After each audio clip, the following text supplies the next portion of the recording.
सिर्फ आदिवासी विस्थापित नहीं, नहीं, लेकिन इनका नैरेटिव देखिए ना, बोलता है टाटा में सब हमारा गया, सब हमारा गया, हमारा ही सब जमीन वाला, एकदम हर एक चीज में टू मच कि सब कुछ हमारा, सब कुछ हम पहले। तो ये तो फर्जी नैरेटिव नहीं चलने देंगे। ये लोग झारखंड को मणिपुर बनाना चाहते हैं, लेकिन हम नहीं, उसमें आदिवासी आप लोग भी शामिल नहीं, हम लोग बिल्कुल शामिल नहीं। हम नहीं चाहते मणिपुर, हम लोग नहीं, कोई नहीं चाहता है बिल्कुल नहीं। हम लोग झारखंड को मणिपुर बिल्कुल बनाने नहीं देंगे। एक दिन ये लोग नगरी में हुजूम किए, उसके बाद क्या हुआ? वो आंदोलन होता है। एक दिन हुजूम, किसी कोई पैसा दे दिया, अब भीड़ लग के एक दिन हाँ हो कर दे, आंदोलन करते हैं उसको। तो ये जो कुड़मली है वो इंडो आर्यन भाषा है, 500 साल के अंदर में है। तो जो है 65,000 साल में 500 64,000 साल तक इनके लोग चुपचाप थे क्या? के क्या? साथियों सलाम, नमस्ते, सत श्री अकाल और जय भीम जोहार। साथियों, किसी भी विषय को समझने के लिए उसके एक्सपर्ट की जरूरत पड़ती है, लेकिन आजकल जो विवाद गर्म है और जिसने दो प्रमुख समुदाय के बीच तलवार सी मान लीजिए कि म्यान से खींच चुकी है, ये आशंका है। दरअसल खींची नहीं है दोस्तों, लेकिन समाज के जो अगुवा हैं उनकी कोशिश ऐसा ही है। और अगर आप इसकी पृष्ठभूमि में जाएंगे तो एक बड़ा दल दिखलाई देता है। कौन बड़ा दल है, ये परत खोली जाएगी इस वीडियो में, और उसका प्रयास है क्या राजनीतिक हित है या कोई और कारण है। यही वजह है कि लोग डरे हुए, सहमे हुए हैं, वो नहीं चाहते हैं। उन्होंने भयावह तस्वीरें मणिपुर की देखी, आज तक सुलग रहा है मणिपुर। आप भी जानते होंगे साथी, आप फ्रेम में जिस शख्सियत को देख रहे हैं, कई किताबों के लेखक हैं ये, और सिर्फ हिंदी में नहीं, अंग्रेजी में भी इनकी किताबें हैं। सरकार की कई योजनाओं में शामिल रहे हैं, और झारखंड में जितनी गहरी पकड़ इस नौजवान की है आपको मिलेंगे नहीं। कोई नौजवान तो नहीं मिलेगा, कोई बुजुर्ग शायद मिल जाए। कभी होते थे रामदयाल मुंडा जी, कभी होते थे बीपी केसरी जी, कभी होते थे गंजू जी, अब नहीं है लोग। शैलेंद्र महतो भी किताब लिखते हैं, लेकिन उन पर भी कई तरह के आरोप भी लगते हैं। उनकी एक बड़ी चर्चित किताब है। हालांकि संजय बसु मलिक भी हैं सामने। आज समझने के लिए हम बैठे हैं दोस्तों जीटी रोड लाइव की स्टूडियो में कि ये जो कुड़मी वर्सेस आदिवासी विवाद है, इतना तूल क्यों पकड़ रहा है, जबकि कुड़मी समुदाय ने यह मांग कि हमें एसटी सूची में शामिल किया जाए, पहले भी ये करते रहे। लेकिन अचानक से, पहले भी विरोध हुआ है, छिटपुट हुआ है, लेकिन लोग सड़कों पर नहीं उतरे थे, अब सड़कों पर उतर गए, और नौबत गाली गलौज तक आप पहुंची है, जबकि ऐसा नहीं होना चाहिए। और अगर आप इतिहास के पन्ने पलटेंगे, हर के पास तर्कों का खजाना है, तर्कश है हर के पास। डॉक्टर जयपाल सिंह मुंडा का नाम आता है, संविधान निर्मात्री समिति में थे। संजय बसु मलिक की बात को अगर माने, उनका कहना है कि वो तो सिर्फ कुड़मी ही नहीं, मुस्लिम समाज का भी जो अंसारी मोमिन समाज है उसको, और जो ट्राइब्स जो हैं यहाँ, सभी को चाहते थे कि आदिवासी मानते थे। उनका वो ट्राइब जो शब्द, इससे उनको चिढ़ते, शेड्यूल ट्राइब शब्द से ही चिढ़ते थे डॉक्टर जयपाल सिंह मुंडा। कुछ लोग ये तक कहते हैं कि आदि धर्म या एक दो किताबों में, या शैलेंद्र महतो का दावा है कि उनकी किताब की भूमिका में डॉक्टर रामदयाल मुंडा ने भी जिक्र किया है कि भाई इन्हें दर्जा मिले कुड़मियों को। लोग ये भी कहते हैं कि जेएमएम ने अपने घोषणा पत्र में भी कहा था कि कुड़मियों को एसटी का दर्जा दिया जाए। ये सारी बातें हैं, तो हम समझेंगे दोस्तों। मैं स्वागत करता हूं, जोहार करता हूं आपको ग्लेडसन भाई, सक्रिय एक्टिविस्ट हैं, लेखक तो आपको बताया ही, और इनके पास तर्क है। बहुत कम लोग, मैंने कहा ना, पढ़े लिखे हैं और समझते हैं, चीजों को बताते हैं, परत खोलते हैं। तो इतना विवाद क्यों ग्लेडसन भाई? बड़ा विस्तार से हम लोग बात करेंगे, कोई समय की पाबंदी नहीं रहेगी, जो बातें आपको रखनी है आप रखेंगे जी। देखिए, इस बार जो विवाद है जी, उसकी जड़ तो जरूर जो है कुड़मी महतो के पॉलिटिकल लीडरशिप है जी। अच्छा, जो 1997 से इन लोगों ने शुरू किया जी। लेकिन जहाँ तक अभी जो आपने कहा विवाद इतना ज़्यादा क्यों बढ़ गया, तो इसमें कहीं ना कहीं एक बड़ा पॉलिटिकल आइडियोलॉजी जो बाज की तरह पूरे देश के एक एक राज्यों को अपने हाथ में ले रहा है, झपट रहा है। झपट रहा है।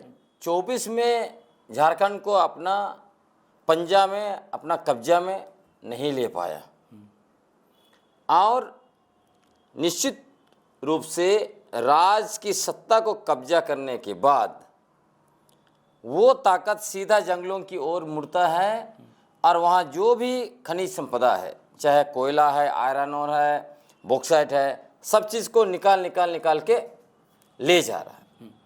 तो निश्चित रूप से ये ताकत इस विवाद के पीछे है, उसको इनकार नहीं किया जा सकता है। लेकिन आदिवासी लोग, आम आदिवासी क्यों आक्रोशित है, उसके पीछे मैंने कहा आपको, जो कुर्मी महतो जिस तरह से नैरेटिव बनाए हैं, उससे लोग बहुत गुस्से में हैं। नैरेटिव क्या है?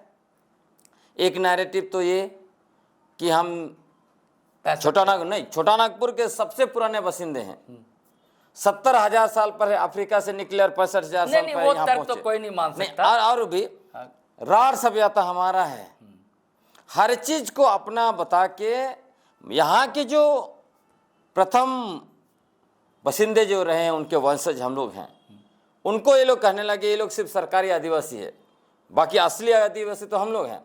तो स्वाभाविक सी बात है, गुस्सा तो होना है। और मैं आपको बताता हूँ, ये भी लोग नैरेटिव बनाते रहे, चाहे वो मैं कहता हूँ फर्जी इतिहासकार माननीय शैलेंद्र महतो हो, या 65 हजारी जो है कि जयराम महतो हो। नहीं, जयराम महतो ने 65,000 नहीं कहा। नहीं, या फिर और भी इनके, ये बात कही है शैलेंद्र महतो ने और उनके श्रीवास्तव जी ने। और उसके साथ साथ इनके जो भी हैं, आपका जितना थिंक टैंक उनका बौद्धिक जमात को जो कहते हैं, दीपक पूर्णियार हो, पप्पू जैसा युवा हो जिसको पढ़ना लिखना चाहिए, कुछ भी बोलते रहते हैं। तो ये पप्पू ने 65,000 नहीं कहा है। मैं नहीं कहा, बिल्कुल। और मैं ये कहता हूँ, इन लोगों ने, जैसे जयराम महतो जी ने क्या कहा, दो चीजें, एक तो नैरेटिव बनाया कि 75 वर्षों से जो है कि हमारा जो है कि हक को जो है कि छीना गया है, हमें हक नहीं दिया गया है। और दूसरा, दो लोग, जयराम महतो और शैलेंद्र महतो, दोनों ने नैरेटिव बनाया कि देश में यह पहली बार है जब एक समुदाय अपना संवैधानिक अधिकार मांग रहा है और दूसरा समुदाय विरोध कर रहा है। जबकि हकीकत यह है, विरोध की परंपरा, दूसरे के अधिकार को छीनने की परंपरा तो उन्होंने शुरू की। मैं बताता हूं कैसे शुरुआत हुई है। जब 1996 में पेशा कानून बना, 24 दिसंबर 1996 को भारतीय संसद ने पेशा कानून पारित किया, और उस पेशा कानून की मूल भावना क्या है? मूल भावना है, हम आदिवासियों की पारंपरिक स्वशासन व्यवस्था को संवैधानिक दर्जा देना और शासन की शक्ति और अधिकार प्रदान करना। जैसे ही यह कानून पारित हो जाती है संसद से, देखिए 1997 में विरोध चालू हो जाता है। और विरोध कौन शुरू करते हैं? इच्चागढ़ के विधायक जो धनंजय महतो। और वो सिर्फ पॉलिटिकली, मतलब पॉलिटिकल नैरेटिव के द्वारा विरोध नहीं करते हैं, वो चल जाते हैं ये हाईकोर्ट। जब हाईकोर्ट जाते हैं, और वो हाईकोर्ट जब अल्टीमेटली 1997 से चलते चलते जब झारखंड का निर्माण होता है, फिर झारखंड हाईकोर्ट में मामला जो पहुंच जाती है, और यहाँ पर 2005 में इसी के आधार पर निर्णय होता है। और इसमें बाद में और भी महतो लोग जुड़ते हैं, महतो वकील उसमें शामिल हैं, और उनका मांग ये होता है कि 1996 जो पेशा कानून है, उसकी धारा 4G को असंवैधानिक घोषित किया जाए। और उसी के आधार पर अंततः झारखंड हाईकोर्ट पेशा कानून को असंवैधानिक घोषित कर देता है। अखबारों में बड़ा बड़ा हेडलाइन छपता है फ्रंट पेज में, पेशा कानून असंवैधानिक है।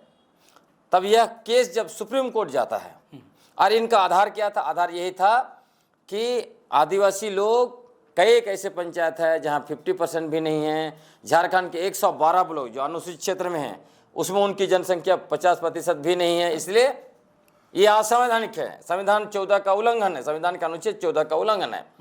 अब इसी के आधार पर असंवैधानिक घोषित होता है। लेकिन सुप्रीम कोर्ट जाता है, तो सुप्रीम कोर्ट के चीफ जस्टिस KG बालाकृष्णन फैसला देते हैं और बताते हैं कि आदिवासियों की जनसंख्या कम इसलिए हो गई है क्योंकि बाहरी जनसंख्या वहाँ चली गई है। तो वो कहते हैं भले उनकी जनसंख्या कम हो गई है, लेकिन हमें नहीं भूलना चाहिए कि ऐतिहासिक रूप से ये सारे इलाके उनके हैं, इसलिए पेशा कानून की धारा जी संवैधानिक है ना। उसके बाद जो है कि यहाँ पे चुनाव मुनाव सब वो करता है लोग। फिर जब ये लोग 2010 में सुप्रीम कोर्ट में हार जाते हैं, फिर जो है कि अनुसूचित क्षेत्र को खत्म करने के लिए झारखंड हाईकोर्ट में केस लड़ते हैं, और वहाँ भी वही दावेदारी कि अनुसूचित क्षेत्र में जो है इनकी जनसंख्या कोई भी जिला में 50% नहीं है, इनफैक्ट 112 ब्लॉक में 50% से कम है। जबकि ये सारे लोग जानते थे कि अनुसूचित क्षेत्र का निर्माण जनसंख्या के आधार पर नहीं हुआ है। पहली बार अनुसूचित क्षेत्र का निर्माण जो हुआ 1872 में शेड्यूल्ड डिस्ट्रिक्ट एक्ट बना, उसी के द्वारा पूरे देश के अलग अलग हिस्से में बनाया गया, जिसमें झारखंड में चुटिया नागपुर और संताल परगना को बनाया गया। ये अलग बात है, बाद में इसका जो इलाका है उसको कम कर दिया गया, है ना। जैसे हजारीबाग वगैरह को निकाल दिया गया, उधर बोकारो धनबाद, हाँ, ये सबको, हाँ, वो सबको निकाल दिया गया। निकालना नहीं चाहिए था, क्योंकि उसका आधार जनसंख्या था ही नहीं। उसके बावजूद ये लोग जनसंख्या को आधार बनाकर कोर्ट में केस करते हैं, और अंततः 2015 में ये लोग यानी कि धनंजय महतो, बिल्कुल नहीं, धनंजय महतो का तो पहला पेशा पर, बाद में लोग कई लोग मिलकर करते हैं। अच्छा। उसके बाद अंततः जो है ये 2016 में यहाँ भी हार जाते हैं, है ना। तो आप सोचिए कि हमारे संवैधानिक और कानूनी दोनों अधिकारों को खत्म करने के लिए इन्होंने सड़क से लेकर कोर्ट तक लड़ाई लड़ा, पॉलिटिकल नैरेटिव बनाया। तो लड़ाई तो इन्होंने शुरू की है। हम लोग तो देख रहे हैं कि देश में पहला ऐसे देख रहे हैं कि किसी को संवैधानिक और कानूनी अधिकार मिला है, उसको छीनने के लिए कुर्मी महतो समुदाय के पॉलिटिकल लीडरशिप खड़े हो गए थे, है ना। उसके बाद जब इस बार मैं इसको पूरा कर देता हूँ, अच्छा, पूरा करता हूँ। जब मैं हमारा पूरा टीम जी पेशा नियमावली बनाकर पेशा कानून को लागू करने के लिए पिछला 7-8 महीने से लगातार आंदोलन किया, आपने देखा ही होगा अलग अलग तरह से। उसके बाद यही उसी समय में उसके विरोध में इनके जो आजकल के बड़े सामाजिक लीडर हैं शीतल ओधार जी, उनके नेतृत्व में ये लोग शुरू कर दिया आंदोलन, और कहने लगे कि पेशा कानून काला कानून है, जब तक जो है कि कुर्मी को एसटी का दर्जा नहीं मिलता ये कानून लागू होना नहीं चाहिए। मतलब जब कुर्मी महतो एसटी बन जाएगा तो काला कानून सफ़ेद हो जाएगा, है ना। अनुसूचित क्षेत्र जो है कि ठीक हो जाएगा। तो ये लोग ऐसे लोग हैं, कहते हैं इस घर को तोड़ो पहले, यहाँ का नियम कानून हटाओ पहले, फिर हमको भी अधिकार दो, उसके बाद हम वहाँ रहेंगे। कहाँ रहेगा जब घर टूट जाएगा? तो ये इलॉजिकल लोग हैं। चलिए, ये बयान आपका मान सकता हूँ मैं।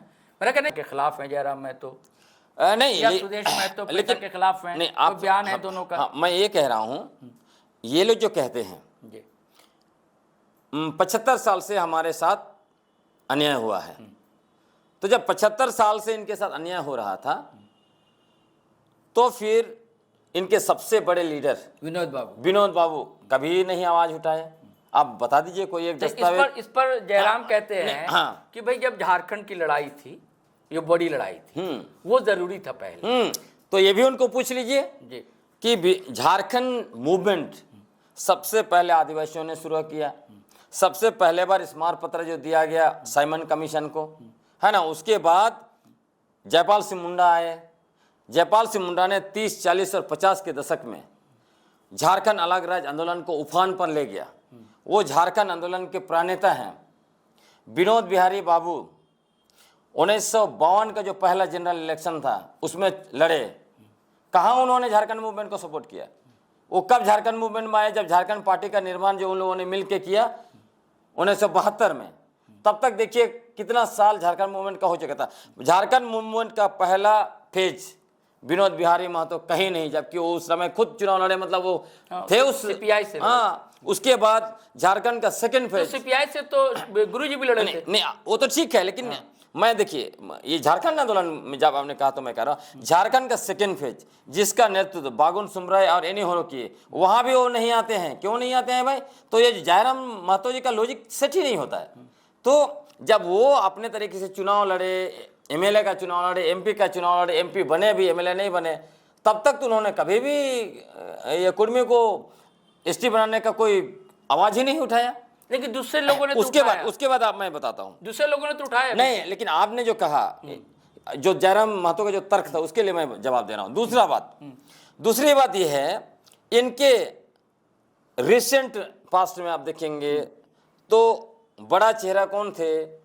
लव कुश के वंशज सुदेश कुमार महतो, सत्ता के करीब रहे, उप मुख्यमंत्री के पद पर लंबे समय से बैठे। क्या उन्होंने कभी कुर्मी महतो को एसटी का दर्जा देने का मांग किया? कोई कागज हमें दिखा दे। जयराम महतो जब ये जानते थे कि उनके समुदाय के लोगों के साथ, उनके समाज के लोगों के साथ, उनके जातियों के साथ 75 वर्षों से अन्याय हो रहा है, तो उस मुद्दा को उठाने के बजाय झारखंड में बाहरी भाषा नहीं चलता क्यों बोला? 32 का खतियान का क्यों मांग किया? जब मैं जान रहा हूँ, घोषणा पत्र में शामिल था ये मुद्दा। मैं जब जान रहा चुनावी हूँ, घोषणा नहीं पत्र में। अभी बाद में हुआ होगा, मैंने देखा नहीं, लेकिन उनकी शुरुआत देखिए।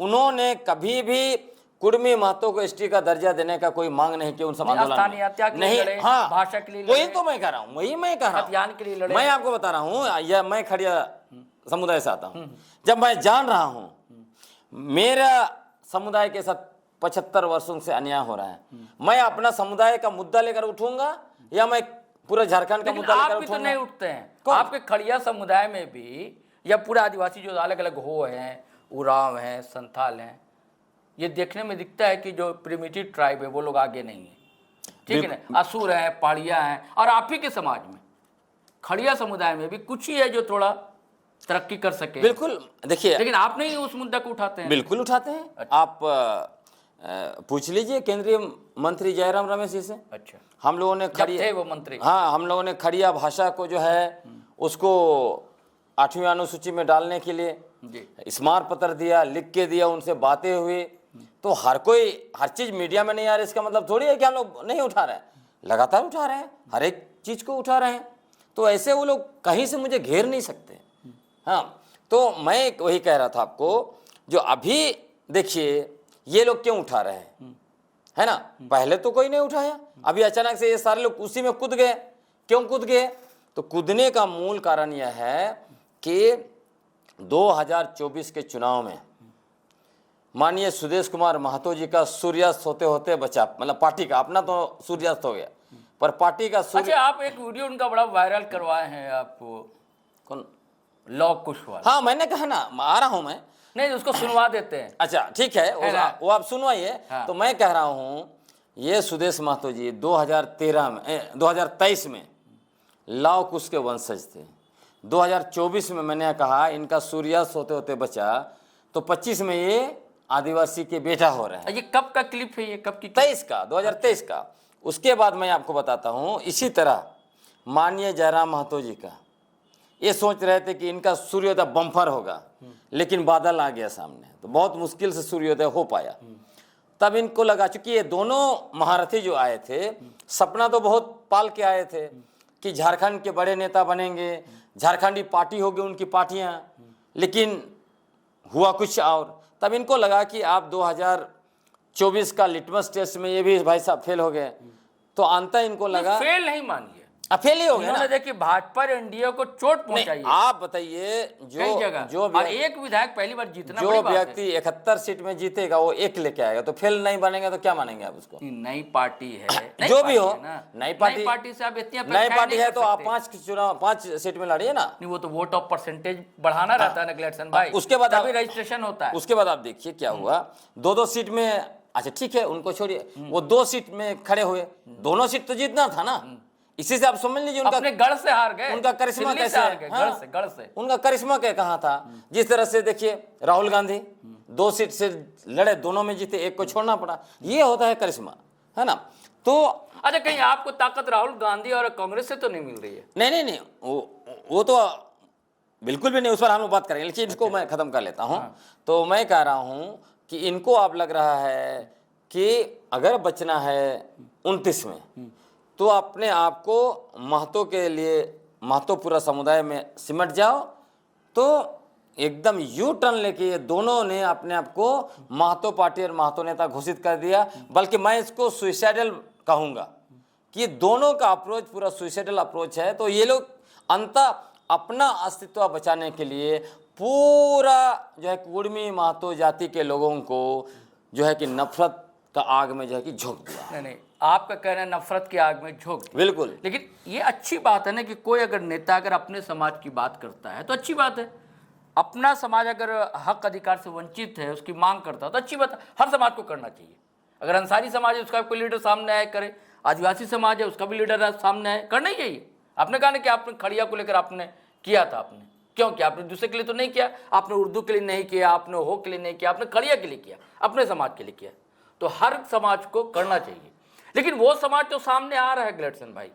लेकिन आदिवासी समाज की ओर से जो आदिवासी लीडरशिप है, जबकि ये आरोप है कि भी एक चिट्ठी लिखी गई थी तो हेमंत सोरेन ने भी हस्ताक्षर किए थे।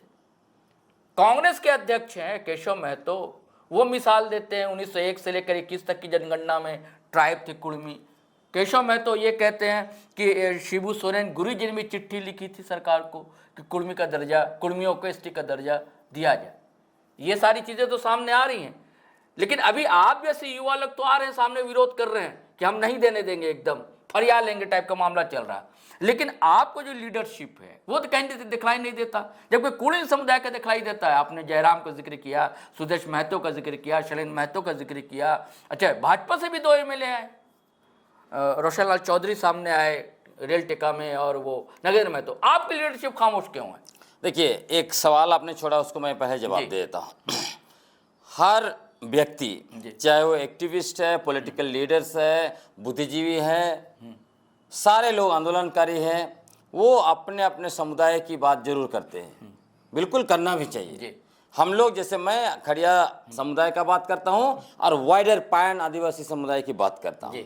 हाँ, इसलिए कभी कभी खड़िया इशू बैकफुट में चला जाता है, लेकिन हम पायन आदिवासी समुदाय की बात करते हैं। अब इन लोगों का क्या है अब तक, इसलिए ना सवाल है कि इन्होंने ना अपनी राजनीति की शुरुआत की अपने मुद्दों से, ना जो है कि लंबे समय तक जो राजनीति में रहे वो अपने मुद्दे उठाए। ये कब उठा रहे हैं? जब ये लोग राजनीति में टिक नहीं रहे हैं। अगर जयराम महतो पहले उठाए होते तो हम कहते बिल्कुल सही, यदि सुदेश महतो कभी उठाए होते तो हम उनको भी बोलते हैं बिल्कुल सही। लेकिन जब मैंने कहा ना, जब इनकी कुछ नहीं चल रही है तब जो है कि वोट के लिए ला रहे हैं। मैं जब जागे तब सवेरा, वो नहीं तो जगे थे वो। अच्छा, मतलब तो इनको कैसे पता? अभी पता चला कि जो है कि 75 साल से जो इनके साथ अन्याय हुआ था। तो अजीब सा, जैसे जिस तरह से फर्जी इतिहासकार शैलेंद्र महतो जी हैं, मतलब अभी उनको पता चलता है। शैलेंद्र महतो तो अपनी किताब में चर्चा करते हैं, इसीलिए मैं कह रहा हूँ कि किताब तो बहुत पहले छपी हुई उनकी कब ये झारखंड के झारखंड बनने के बाद, बनने के बाद। तो भाई साहब को झारखंड बनने के बाद इनको पता चला कि 1770 में सबसे पहले ब्रिटिश हुकूमत के खिलाफ जो है वो महतो जी लड़े थे।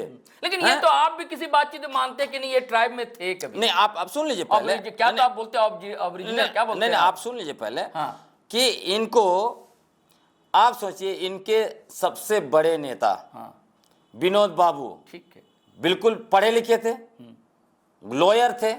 अब गुरुजी को आप कह सकते हैं उतने पढ़े लिखे थे तो नहीं जानते थे, लेकिन लॉयर थे उस जमाने में। गुरुजी ने चिट्ठी लिखी थी कि नहीं? उसका उस पर मैं नहीं आ रहा हूं, मैं पहले बोल रहा हूं रघुनाथ महतो के बारे में। हाँ, ठीक है। तो आप सोचिए, जब इनके सबसे बड़े आइकन, जिसको ये लोग कहते हैं कि छोटा नागपुर के धरती पुत्र, अभी भगवान घोषित कर दिया अभी इस बार 23 तारीख को, तो उनको पता ही नहीं चला कि इनके सबसे बड़े नेता जो थे रघुनाथ महतो, जो अंग्रेज के खिलाफ सबसे पहले लड़े थे, अरे अचानक से 2000 के बाद इनको सपना में आ जाता है शैलेंद्र महतो जी को, है ना। तो इसी तरह जयराम महतो जी को भी अभी सपना में आया होगा कि इनके साथ 75 साल से अन्याय हुआ है। तो ये तो अद्भुत लोग हैं जिनको सपने में आते हैं, पहले से इनको कोई ज्ञान नहीं रहता। चलिए, आपकी बात मानते हैं। मेरा कहना है कि क्या गुरुजी ने चिट्ठी लिखी थी, क्या गुरुजी सहमत थे कि कुर्मियों को एसटी का दर्जा दिया जाए? देखिए, उसमें एक अलग कॉनोटेशन है। आप इससे भी पहले आपने जो सवाल पूछा उसका मैं जवाब दे लेता हूं। आपने कहा कि आदिवासी पॉलिटिकल लीडर्स क्यों नहीं आ रहा है जबकि कुर्मी के लोग आ रहा है। मैं आपको बताना चाहता हूं, ये जो पूरा आदिवासी इतिहास को आपको समझना पड़ेगा। इसके लिए आदिवासी का इतिहास ब्रिटिश हुकूमत से लेकर अब तक हमारा 260 वर्षों का गौरवशाली संघर्ष का इतिहास रहा है। कुर्मी महतो का कोई भी संघर्ष का कोई इतिहास नहीं है। और ये पूरा गौरवशाली इतिहास को आप देखिएगा तो आप देखेंगे, पाएंगे कि यहाँ कहीं भी पॉलिटिकल लीडरशिप आपको नहीं मिलेगा एक्सेप्ट झारखंड मूवमेंट, अलग राज्य के आंदोलन को छोड़ के। ये पूरा समाज का लड़ाई, हमारी पहचान, हमारा अस्मिता और अस्तित्व की लड़ाई, उसमें राजनीतिक नेताओं का क्या काम है। और मैं बताता हूँ, विस्थापन आंदोलन आपको गिनाता हूँ, 30 साल तक चला कोयल करो आंदोलन, 30 साल तक चला नेत्रहाट आंदोलन, आपको मित्तल के खिलाफ, जिंदल के खिलाफ, भूषण के खिलाफ, नगरी में 2012 में हम लोग लड़े। कहीं आपने कोई पॉलिटिकल लीडरशिप देखा है? नहीं देखा है। इससे स्पष्ट हो जाता है कि हमारा समाज का लड़ाई हो रहा है। उधर कुर्मी नहीं दिखता, मान लिया। पूरा करने दे लीजिए। हाँ। उधर अभी जो रेल टेका डहर छेका, उससे पहले भी मैंने आपको कहा, इनका जो 97 से लड़ाई किसने शुरू किया? उनका नेता लोग शुरू किया, अनशन। इनका नेता भी है, फर्जी इतिहासकार भी बनता है। और इस बार का भी रेल टेका डहर छेका, ये नहीं, ये शुद्ध रूप से ये आजसू पार्टी और जेल कैम्प का कार्यक्रम था। मैं डंके के चोट पर कहता हूं, आज तक मैंने जब से कहा है कि ये दोनों पॉलिटिकल पार्टी का कार्यक्रम था, किसी ने डिफेंड नहीं किया, बताइए उनको। इसलिए मैं बोलता हूं, आप अगर किसी आंदोलन को समर्थन करने जाएंगे, 4-5 लोग जाएंगे, साथ में खड़े होंगे, ये समर्थन होता है। लेकिन आप उसको मूव कर रहे हैं तो क्या करते हैं? आप लीड लेते हैं, आप अपने एक एक नेता को, एक एक कार्यकर्ता को, एक एक सदस्य को आप मोर्चा पर लगा रहे हैं। जेल कैम्प और आजसू पार्टी दोनों ने सभी जगह मोर्चा पर लगाए। अभी भी आप कहेंगे ये पॉलिटिकल इन पार्टी का नहीं था। उसके बाद और भी मैं दिख रहे हैं लोग, नहीं, वो कहते सामाजिक आंदोलन था। मैं आपको बताता हूं, पेशा आंदोलन के समय जो हमारा पेशा कानून को, जो काला कानून इन लोगों ने बताया, लीड कौन कर रहा था? शीतल ओहदर। यदि ये रेल टेका डहर छेका कार्यक्रम समाज का वो होता तो शीतल ओहदर सामने होते। रेल टेका डहर छेका में शीतल ओहदर कहीं नहीं दिखे, और अभी देखिए, अभी तुरंत निकल के आ गए। इसका स्पष्ट ये जाता है, कंक्लूजन ये है, इसकी घोषणा अजीत महतो ने सबसे पहले करने दीजिए। लेकिन पूरा लीडरशिप जो है ये दोनों लोग लिया है, दोनों पॉलिटिकल पार्टी लिया है, दोनों पॉलिटिकल कार्यक्रम था। और इन लोगों ने आम जनता को, सारे कुर्मी महतो के आपको बता रहा हूं, शीतल महतो पूरा करने दीजिए। अच्छा। आम कुर्मी महतो की इन लोगों ने बेवकूफ बनाया, एक ट्रैक पर लेके बैठाया। पहले क्या बोला था? हम तब तक नहीं उठेंगे, रेलवे ट्रैक नहीं छोड़ेंगे जब तक हमको अनुसूचित जनजाति की सूची में शामिल नहीं करता है। लेकिन एक दिन पूरा हुआ, तुरंत जो है कि फर्जी न्यूज फैलाया कि गृह मंत्रालय से जो है कि हम लोगों को फोन आ गया है, वार्ता होगी 23 तारीख को। कहाँ है? 23 से कहाँ हो गया? वार्ता है नहीं हो रही। तो ये लोग इतने झूठे लोग हैं, ठग लोग हैं, अपने ही लोगों को ठगते हैं। मान लिया आपकी बात, चलिए। मेरा कहना है कि हेमंत सोरेन ने हस्ताक्षर किया था कि दिया जाए इनको दर्जा, या इन्होंने साइन किया था गुरुजी ने? देखिए, आपको ऐसे देखना पड़ेगा, जब गुरुजी उस समय में थे, उन दिनों झारखंड आंदोलन के समय में, चूंकि ये लोग उतना बड़े जो है कि उनका स्टेप का नहीं था जो मारांगोम के जयपाल सिंह मुंडा का था। और अंत में देखिए, आंदोलन में होता है आप लंबे समय से लीड कर रहे हैं, तो आपको भी लगता है कैसे भी करके भीड़ जुटा के हम ले लें, छीन लें। तो इसमें और एक ये जो बौद्धिक जमात है, मैं बताता हूँ उन दिनों कौन कौन लिखते? Doctor Ramdayal Munda, doctor BP Kesari, उसके बाद बिशप निर्मल मिंज, ये संजय बासु मलिक, ये सारे लोगों ने नैरेटिव बना बना के इनको बताया कि कुर्मी महतो भी आदिवासी है। आज के समय में पूछिए, और मैं बोलता हूं, ये लोग यही नैरेटिव फैला रहे हैं। देखिए, इतना बड़ा विद्वान तो थे रामदयाल मुंडा जी, क्या ग्लेडसन उससे भी बड़ा विद्वान है जो ऐसे बोलता है?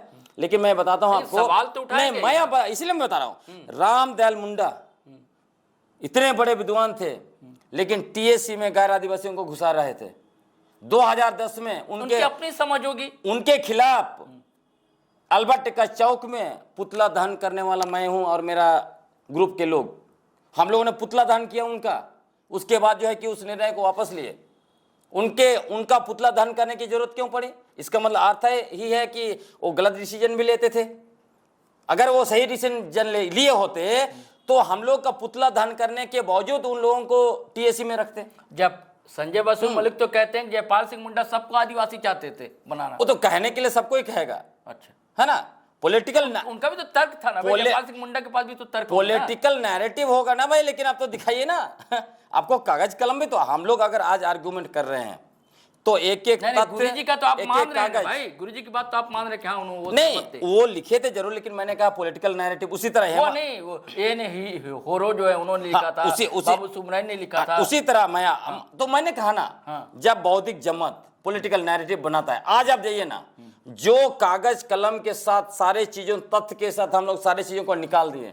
आज क्या हमारा कोई यानी कि सभी लोग पॉलिटिकल खेल खेल रहे थे। बिल्कुल, आज कोई तो लिख आज सकता भी है। पॉलिटिकल खेल हो रहा है। आप ये बताइए, आपको मैं और बताता हूं, जैसे माननीय हेमंत सोरेन जी, हाँ तब तक वो बहुत यंग थे। अभी देखिए, पिछले बार आपने देखा हाउस में, जैसे ही लंबोदर महतो ने आवाज उठाया कि कुर्मी महतो को एसटी के दर्जा के लिए आप रिकमेंडेशन कीजिए, उन्होंने क्या जवाब दिया? उन्होंने कहा हम तो आदिवासी हैं, हमको तो सरना कोड मिल ही नहीं रहा, तुम इधर क्यों आना चाहते हो? अगर वो आदमी सपोर्ट किया रहा था दिल से, सब कुछ तथ्य जान के, तो क्या वो हाउस में ये जवाब देते? वो तो डर से चुपचाप रहते, हाँ ठीक है दे देंगे, ये चुपचाप रिकमेंडेशन करते, लेकिन वो तो नहीं किया।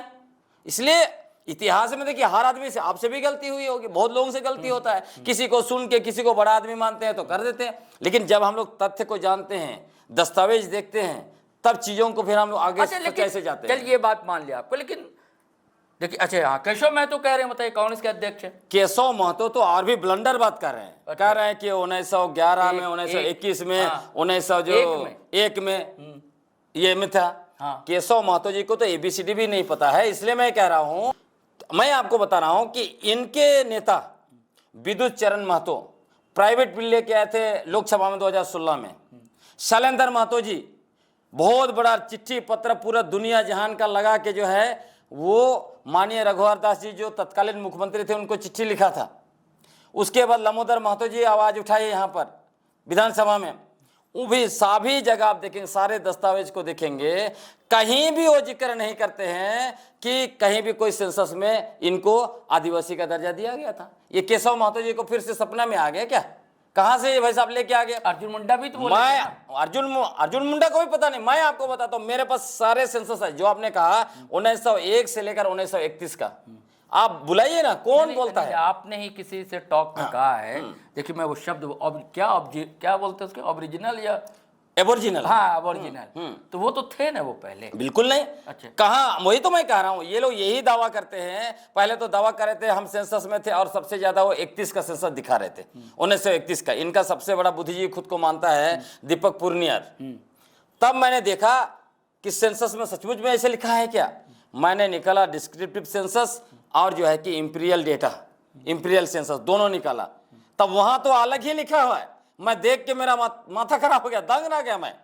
उसमें लिखा है उनको जो है मराठा ग्रुप में डाला है, कनबी, कुनबी, कुर्मी और कुर्मी महतो। आपको मैं बताता हूँ सेंसस में क्या लिखा था। पहला सेंसस 1872 में हुआ। जब 1872 का पहला सेंसस हुआ, उसमें उन्होंने क्या लिखा? उनको खेतीहर जाति, है ना, एग्रीकल्चर कास्ट। उसके बाद अगला सेंसस से 1882 से लिखना शुरू कर दिया, 1881 इनफैक्ट 1881 से लिखना शुरू कर दिया, कुर्मी कुर्मी कुर्मी कुर्मी ही लिखते जा रहे थे। उसी बीच में कहीं कहीं ऐसे सरकारी दस्तावेज में एंथ्रोपोलॉजिस्ट वगैरह लिखे, इनको कभी कुर्मी, ये कोल, ऐसे ऐसे कुछ कुछ शब्द उपयोग किया। कहीं एबोरिजिनल, जैसे रिजले ने लिखा, H रिजले, और उन्होंने कहा कि ये द्रविडियन है वगैरह वगैरह। तब इन लोग जो है कि बहमक गए। ये लोग कहने लगे हम लोग कोल, कुकुर, गंवार हैं, अनपढ़ जंगली हैं, हमको आदिवासी लिख रहे हो। हम जो है कि सीना, ठीक है, एक ये सीना तान के अपने आप को क्षत्रिय से जोड़ते थे नहीं। आपको मैं ये भी बताता हूँ, ये सब ये लोग भ्रम फैलाया है। उन दिनों इनफैक्ट मैं बता रहा हूँ, मुंडा लोग भी अपने आप को क्षत्रिय बोलते थे, भूमिज भी बोलते थे, आपको मैं बोला चेरो बोलते थे, उधर खेरवार भी बोलने लगे थे, है ना, जयपाल सिंह लिखते थे। हाँ, जयपाल सिंह, खुद सिंह लिखते थे। तो ऐसे कई लिखते थे। लेकिन बहुत रोचक बात, ऑल इंडिया कुर्मी क्षत्रिय महासभा ने सिर्फ कुर्मी महतो को जो है कि क्षत्रिय स्वीकार किया, इन लोगों को स्वीकार नहीं किया। क्यों? उसके अलावा ये लोग बोलते हैं कि कुर्मी कुर्मी अलग है, हम जो आदिवासी हैं, हम सबसे बड़ा आदिवासी हैं। तो जब आप कुर्मी कुर्मी अलग है, कुर्मियों से आपका कोई संबंध नहीं है, तो बेटी माटी का, वो बेटी रोटी का रिश्ता कैसे उनके साथ? आप जानते हैं? हाँ, बिल्कुल मैं जानता हूं। इनका आज की तारीख में आप देखिए, ये छोटा नागपुर के कुर्मी महतो लोगों का बड़े पैमाने पर बिहार और दूसरे राज्यों के कुर्मियों के साथ बेटी रोटी का रिश्ता है, और आदिवासियों के साथ इनका छुआछूत का रिश्ता है। ये आदिवासियों से नफरत करते हैं, कुआं में पानी पीने नहीं देते हैं। तो एक घटना वायरल, एक घटना सिर्फ नहीं, कल मैं गया था चांडिल। लेकिन आपके यहाँ भी ऐसा नहीं।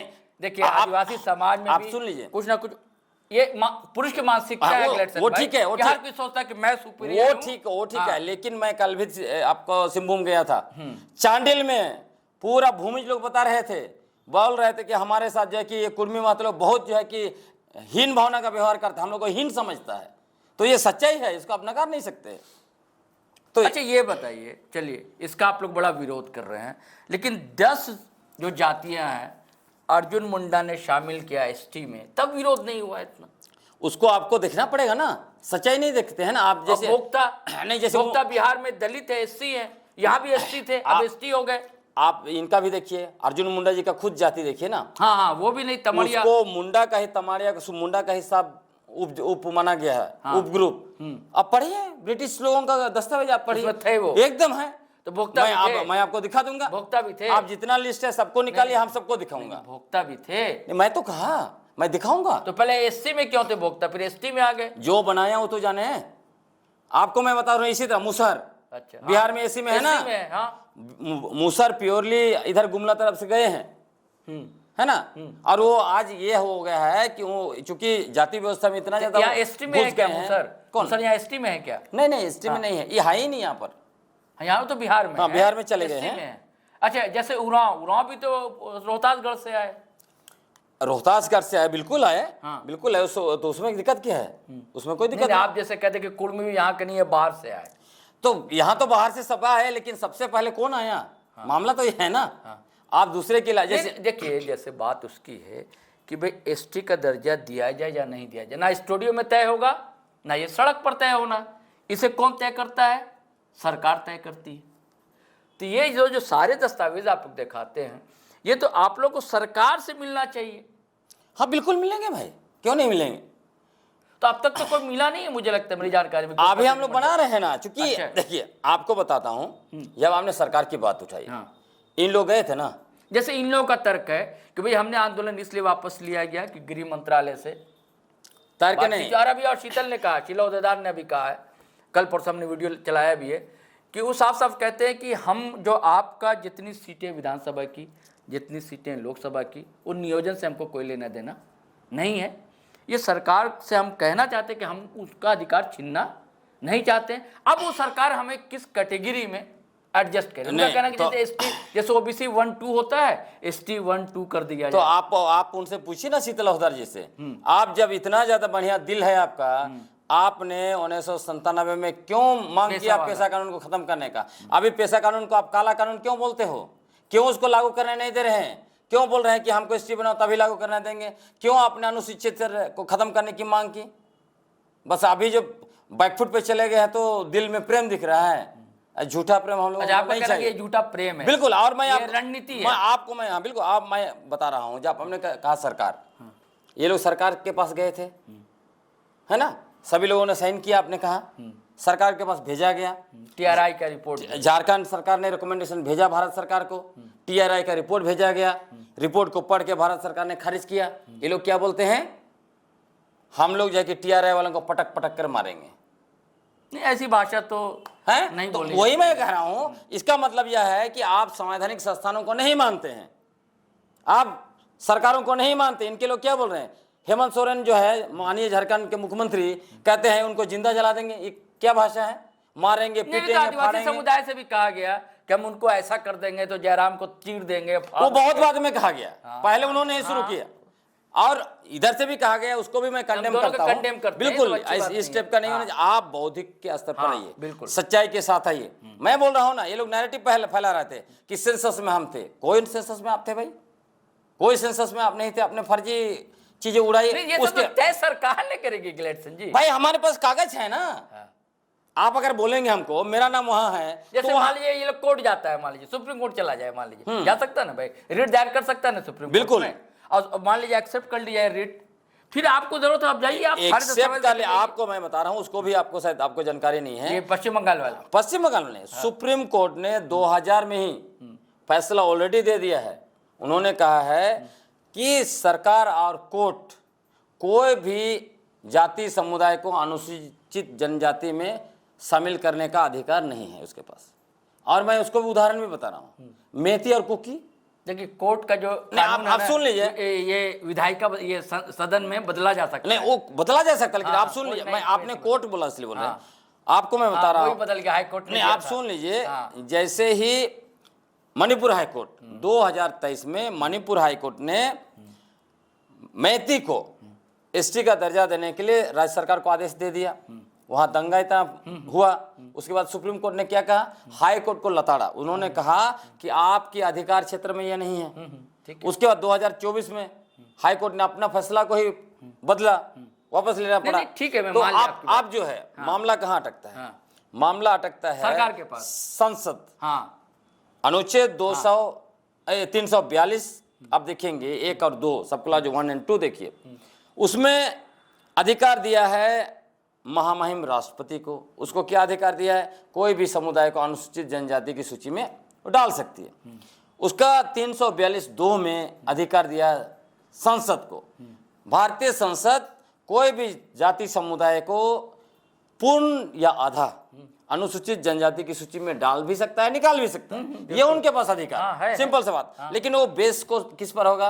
राज्यों में जो इंस्टीट्यूशंस हैं उसका एथनोग्राफिक रिपोर्ट के आधार पर होगा। तो रिपोर्ट में ये खारिज हो चुके हैं। तो ये लोग जानबूझ के जो है राज्य सरकार पर दबाव देना चाहते हैं, इसीलिए रेल टोका, डहर छिका, तो जो है कि कहते हैं हम यहाँ आक्रोश करेंगे तो क्या करेंगे? तो आप लोग मार्च भी तो कर रहे हैं, मोराबादी में लाख लोग जुटाएंगे। हम लोग तो करेंगे, इसलिए करेंगे। तो वो भी कर रहे हैं। नहीं, आपको बता रहा लेकिन हूँ। मेरा डर ये है कि ये जिस तरह से नफरत हो रही है, इसको कैसे पाटा जाए? नहीं, वो तो बात की बात है। पहली बात यह है, आप जब झूठा बात करेंगे, झूठा नैरेटिव इलेक्शन भाई सबका अपने अपने तर्क है। नहीं, तर्क नहीं, आपके पास नहीं, तो सुन लीजिए अच्छा से। इन्होंने कहा सरकार तय करेगी। नहीं, अलग बात है, लेकिन ये इनका झूठा नैरेटिव को सुन लीजिए। इन्होंने क्या बोला? कहा कि राढ़ सभ्यता हमारा है, हम राढ़ सभ्यता के वासी हैं, सबसे पुराना राढ़ सभ्यता है। 23 सितंबर को महामहिम राज्यपाल को लेके गए थे विनोद बिहारी बाबू का जन्म शताब्दी समारोह में, और उसमें बैनर देखिए, राढ़ माटी, राढ़ भूमि, राढ़ सभ्यता। और ये राढ़ सभ्यता का किताब पढ़िए, क्या बोलता है? सबसे बड़े जानकार हैं सरकार साहब, उन्होंने किताब लिखा है। राढ़ सभ्यता 30 करोड़ पुराना था। वहां के जो बसिंदे थे वो थे 2 लाख साल पुराने थे। तो ये 65,000 ही लोग कैसे राढ़ सभ्यता के जनक हो गए?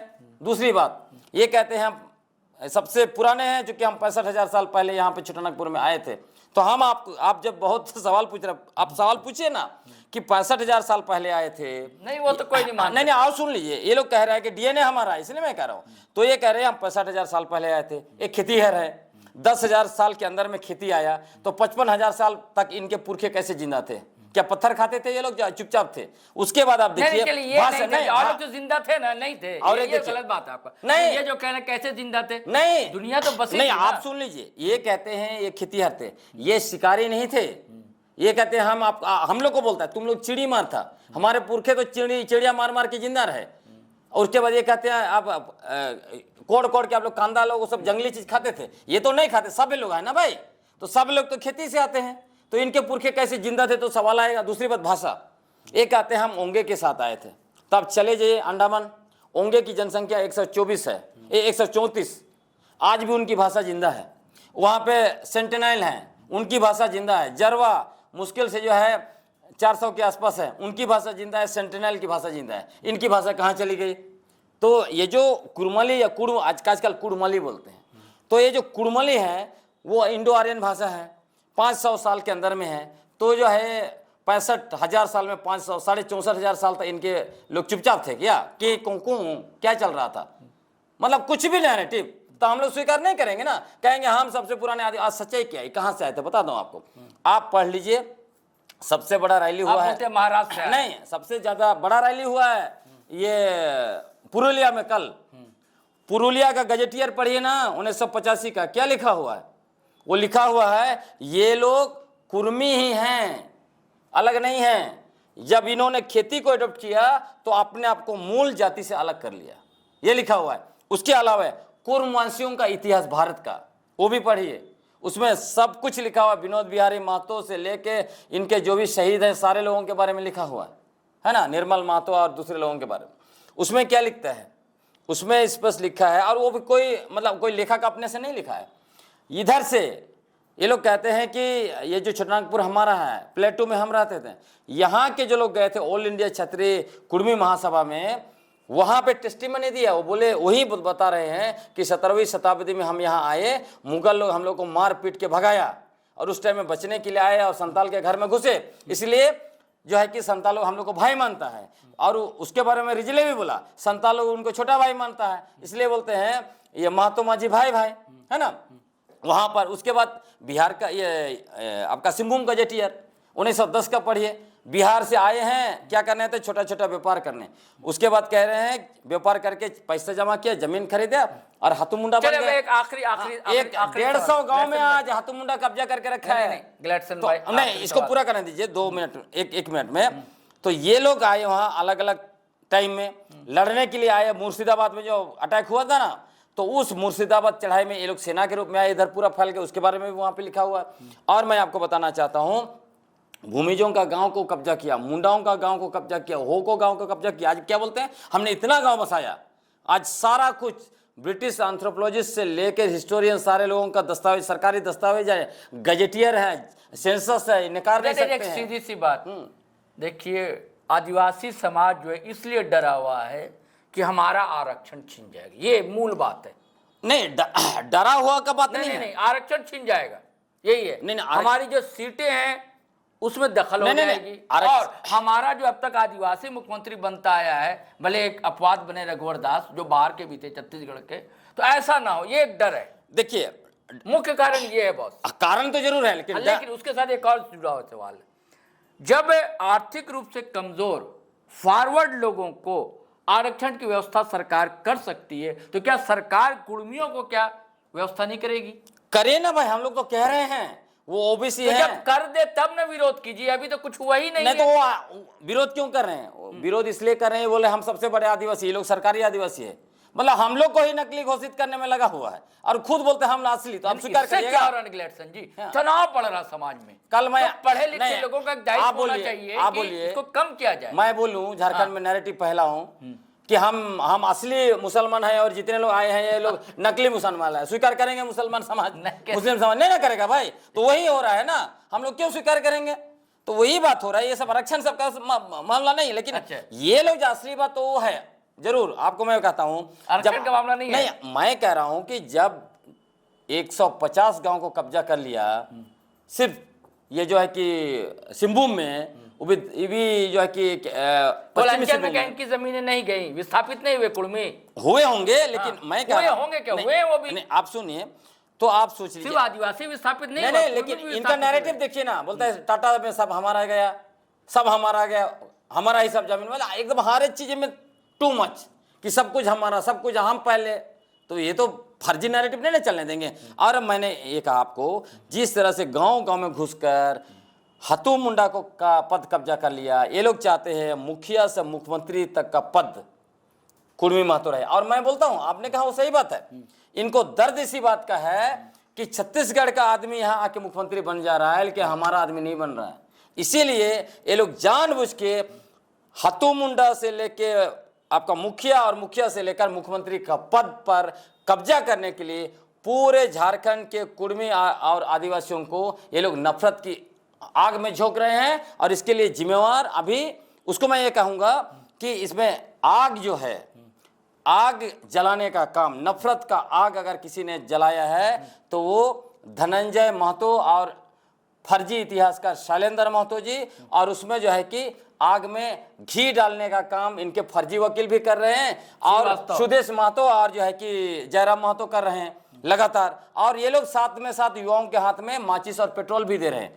तो इनकी ही जिम्मेवारी बनती है आग को बुझाना। तो आदिवासी समाज से नहीं उगल रही है, निशा भगत का सुन लीजिए आप, तो उसको आप सुषमा बड़ाइक को सुन लीजिए आप, देखिए आप ये ज्योत्सना क्रिकेटा को सुन मैं लीजिए। आपको कैसी भाषा का इस्तेमाल कर मैं रही है? आपको बोल रहा हूं कि जितने भी आदिवासी समुदाय से इस तरह के लोग जो आग उगल रहे हैं, अगर आप खोजिएगा इसका जड़, तो वो लोग ठीक उसी स्कूल से आते हैं जहां जिस स्कूल से ये कुर्मी महतो के नेता आते हैं। तो एक ही स्कूल से ये लोग आके आग फैला रहे हैं। मान लिया आपके उस स्कूल से आते हैं, तो आप लोग के आंदोलन में वो लोग जुड़े हुए कैसे, जब आप पहचान आपने चिन्हित कर लिया उसी स्कूल के हैं ये लोग? हमारा आंदोलन में नहीं है, उनका अलग अलग। अच्छा, लेकिन आप पर लक्ष्मी नारायण मुंडा भी आरोप लगाते हैं आप लोगों पर कि तब कहाँ थे इलेक्शन, तब कहाँ थे। मुझ पर कोई आरोप नहीं लगाया। आप लोग का ग्रुप नहीं, नहीं, ग्रुप आपके ग्रुप में नहीं है लक्ष्मी नारायण मुंडा। आपको मैं बताता हूँ, नहीं, आपको मैं बताता हूँ, आपका अलग, मुझ पर आपका प्रेस कॉन्फ्रेंस अलग होती है। मुझ पर लक्ष्मी नारायण मुंडा, गीता श्री उरांव और प्रेम साय मुंडा वो अलग प्रेस कॉन्फ्रेंस कर रहे हैं। भाई झारखंड में सैकड़ों आदिवासी संगठन, सैकड़ों के हजारों आदिवासी संगठन है, तो सभी एक साथ थोड़ी होंगे। अगर रहते तो ज्यादा अच्छा होता ना, आप लोग का आंदोलन अच्छा प्रभावी होता। आपको मैं बताता हूँ, जिनको आप गिना रहे हैं एक साथ हैं, 20 तारीख को एक राजभवन के पास बैठे, एक जो है कि बापू वाटिका से मार्च किया, तो आप उसको क्या बोलेंगे? तो संगठन बहुत है भाई, अलग अलग तरीके से। नहीं, लक्ष्मी नारायण मुंडा बड़े काम कर रहे हैं। अटैकिंग रहते हैं आप पर। वो कोई भी व्यक्ति मेरे ऊपर डायरेक्ट कोई सवाल नाम नहीं नहीं किया। लेता, बल्कि कहने का मतलब वही होता है। मैं आपको कि बता, वो लोग कहाँ थे, मुझ पर बात मत कीजिए उन लोग कैसे बोलते हैं। मुझ पर कोई सवाल ही नहीं उठा सकता है। नगड़ी आंदोलन में मैंने जितना पुलिस की लाठी पहले खाई, थे आप, पहले। लाठी खाई, उसके बाद जो है कि केस झेला, किसी ने किया है कि ई ग्रुप में। उसके बाद मैं बताता हूँ, एक दिन ये लोग नगड़ी में हुजूम किए, उसके बाद क्या हुआ? वो आंदोलन होता है। एक दिन हुजूम, किसी कोई पैसा दे दिया, अब भीड़ लग के एक दिन हाँ हो कर दिया, आंदोलन कहते हैं उसको। आंदोलन कंसिस्टेंटली होता है, जैसे पेशा आंदोलन हम लोग कर रहे हैं कंसिस्टेंटली, वो आंदोलन होता है। एक दिन आगे हो आपकी सरकार है, पैसा तो कहाँ हो पा रहा है होगा, अब तो लगातार संघर्ष कर उस पर हम लोग बात करेंगे। लेकिन आज का जो मुद्दा है, चलिए। मैं कह रहा हूँ ये लोग झारखंड को मणिपुर बनाना चाहते हैं, लेकिन हम नहीं, उसमें आदिवासी आप लोग भी शामिल नहीं, हम लोग बिल्कुल शामिल नहीं। हम नहीं चाहते मणिपुर, हम लोग नहीं, कोई नहीं चाहता है बिल्कुल नहीं। हम लोग झारखंड को मणिपुर बिल्कुल बनाने नहीं देंगे। हम उनके वंशज हैं जिन्होंने क्रांति किया और शांति भरा समाज बनाया, तो हम लोग शांति में भी रहना चाहते हैं, क्रांति भी करते हैं, और निश्चित रूप से हम लोग इसको मणिपुर बनने नहीं देंगे। और मैंने शुरू में आपको कहा, जो एक बड़ी ताकत मणिपुर को बनाया, अच्छा, नाम लेने से भी डर रहे हैं, वो ताकत जो है इसके पीछे भी लगा है, उसको नहीं होने। मैंने कितना बार नाम लिया है भाई, हर चैनल में नाम लेना जरूरी है कि आप खुद जानते हैं। तो कोई ये हम लोग होने नहीं देंगे, इसलिए हम। चलिए साथियों, ये नाम लेने से डर रहे हैं? नहीं, बिल्कुल नहीं, मैं किसी से डरता नहीं हूँ। मैं आपको बोल रहा हूँ, आप चाहते हैं तो मैं नाम भी ले लूंगा, बिल्कुल लेना चाहिए। ये पूरा आरएसएस और भाजपा जिस तरह से देश में मुस्लिम और हिंदू के नाम से नफरत फैलाता है, आदिवासी इलाकों में सरनाईसाई की नफरत फैलाता है। यहाँ चुनाव से पहले आपने देखा होगा, ये लोग संताल परगना में मुसलमान और संतालों को लड़ाने के लिए घुसपैठिए का मुद्दा लाया, तो फ्यूज हो गया। तब अभी इनको लग रहा है कि कुर्मी आदिवासी को लड़ाओ तो शायद जो है कि जेएमएम पर कुछ असर पड़ जाएगा, तो ये जो है कि 29 में चला जाएगा। इनका सब कुछ खेल चल रहा है पीछे से, है ना। लेकिन ये खेल लोग इधर भी हैं उधर भी हैं, वो चारों तरफ फैले हुए हैं। इसलिए लेकिन आप देखिए, ये खेल सफल होने वाला नहीं है। इस खेल को हम लोग फ्यूज कर देंगे और झारखंड में किसी भी तरह का कोई हिंसा और नफरत नहीं होने वाला है। इसलिए साथियों, एक बात पर हम दोनों एक मत हैं कि हम लोगों को अपने प्यारे झारखंड को मणिपुर नहीं बनने देना, कुछ भी हो जाए। हालांकि इन्होंने साफ साफ कहा कि जो तो ताकतें हैं संघ और भाजपा की, उसका प्रयास है हर स्टेट में ये तमाशा करने की, लेकिन यहाँ हरगिज ऐसा नहीं होगा।